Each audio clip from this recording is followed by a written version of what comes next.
Hello guys, ഇന്നത്തെ നമ്മുടെ video sago seeds അഥവാ ചവ്വരി വച്ചിട്ടുള്ളൊരു ഡ്രിങ്കാണ്.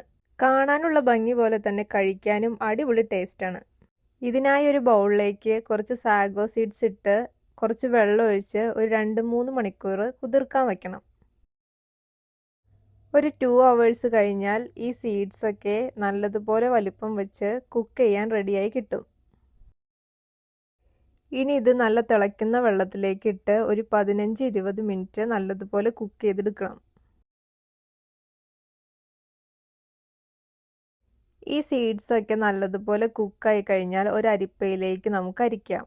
എന്നിട്ട് നല്ല തണുത്ത വെള്ളത്തിലൊന്ന് വാഷ് ചെയ്തെടുക്കണം. ഈ സാഗോ സീഡ്സ് അഥവാ ചവ്വരി പല വലുപ്പത്തിലും മേടിക്കാൻ കിട്ടും കേട്ടോ. ഇത് ഏകദേശം നല്ല വലിപ്പമുള്ള സീഡ്സാണ്. നമുക്കിതിന് ചെറിയ ചവ്വരിയും ഉപയോഗിക്കാം. ഇതിനി കുറച്ച് നേരം തണുത്ത വെള്ളത്തിലൊന്ന് മുക്കി വയ്ക്കുക. അപ്പോൾ പരസ്പരം ഒട്ടിപ്പിടിക്കാതിരിക്കും. ഇനി നമുക്ക് ജെല്ലി റെഡിയാക്കി എടുക്കാം.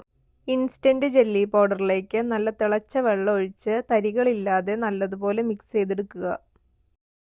ഇതിനി സെറ്റാവാൻ വേണ്ടി ഒരു പാത്രത്തിലേക്ക് മാറ്റി ഒരു 3-4 മണിക്കൂർ വെയിറ്റ് ചെയ്ത് കഴിഞ്ഞാൽ ഈ ജെല്ലി സെറ്റായി കിട്ടും.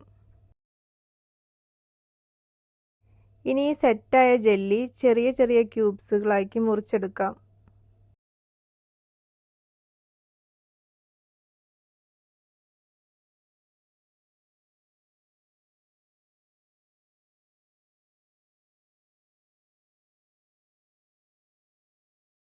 ഇനി വേറൊരു ബൗളിലേക്ക് കുറച്ച് ചിയ സീഡ്സ് സോക്ക് ചെയ്യാൻ വയ്ക്കാം.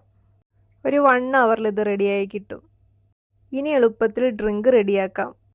ഒരു ബൗളിലേക്ക് ആവശ്യത്തിന് മിൽക്ക് ഒഴിച്ചെടുക്കുക. മധുരത്തിന് ആവശ്യമായ പഞ്ചസാര കൂടി ചേർക്കാം. ഇനി അടുത്ത നമ്മുടെ മെയിൻ ഇൻഗ്രീഡിയൻ്റ് ആണ് റൂഹ് അഫ്സ. ഈ ഡ്രിങ്കിന് ഒരു അടിപൊളി ഫ്ലേവർ നൽകുന്ന ഒരു ഐറ്റമാണ് കേട്ടോ ഇത്. അതുകൊണ്ട് ഇത് സ്കിപ്പ് ചെയ്യാൻ പാടില്ല. ഇനി ഇതിലേക്ക് കുക്ക് ചെയ്ത് വെച്ച സാഗോ സീഡ്സ് ചേർക്കാം.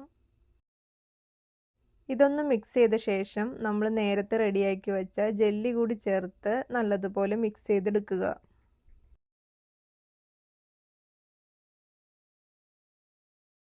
നമ്മൾ നേരത്തെ സോക്ക് ചെയ്ത് വെച്ച ചിയ സീഡ്സും കൂടി ആവശ്യത്തിന് ചേർത്ത് മിക്സ് ചെയ്ത് കഴിഞ്ഞാൽ നമ്മുടെ ഡ്രിങ്ക് റെഡി ആയിട്ടുണ്ട്.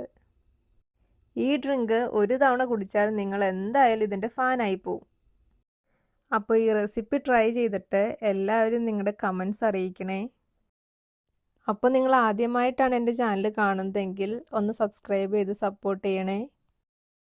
അപ്പോൾ ഇനി വേറൊരു റെസിപ്പിയുമായി നമുക്ക് അടുത്ത വീഡിയോയിൽ കാണാം. അതുവരേക്കും ബൈ.